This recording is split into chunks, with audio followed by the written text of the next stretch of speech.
So, as a dog, this is almost like, what do you call those announcements, a public health announcement. I'm going to recommend that you, at least if you're another dog, that you don't watch a lot of stuff that's on the video. I was watching something on the internet, and at one time, it kind of personifies what's good about police and what's not so good about police. I'm going to keep it short. But there was a bunch of maniacs driving motorcycles around, and they were messing with the community. They were being badasses, and they were really like hell on wheels.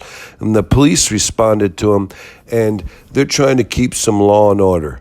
And everything is really good up until the one time where they corner one of these motorcycle fanatic freaks, and he's getting gas at a gas station, and they decide to tase him.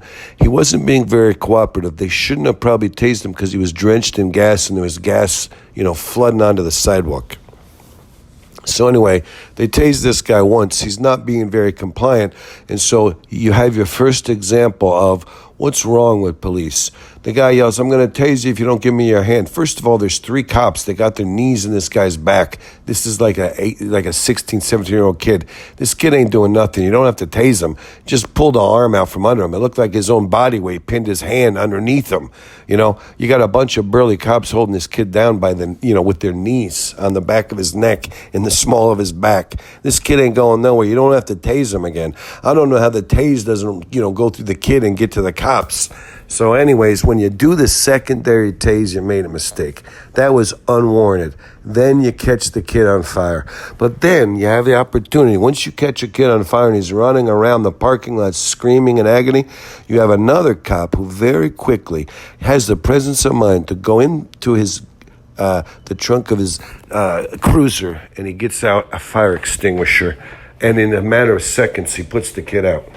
And they check for weapons, and the kid's in a cloud of fire extinguishers, whatever that substance is that makes puts out the fire, smothers the flames. So on the one hand, you had the police officer who did an unnecessary tase on a gasoline-drenched kid, and then you have the other officer who very quickly, in a matter of seconds, like he's like a superhero, he pulls out a fire extinguisher, and he calmly he puts out the fire that's on the kid. So the kid was on fire, and the other cop put him out. It really worked out amazing. It was a prime example of how these things work. And, the good and the bad, the yin and the yang, So it's just interesting. But as a dog, this is what I'm going to say. I didn't want to watch any of it. When the kid caught on fire, my stomach turned. As dogs don't need to be watching this kind of stuff on the internet. Dogs don't need to have, be watching violence or watching all these terrible things. So as a recommendation, if you're human, okay, it's fine for you. But if you're a dog, my advice is don't watch this kind of crap.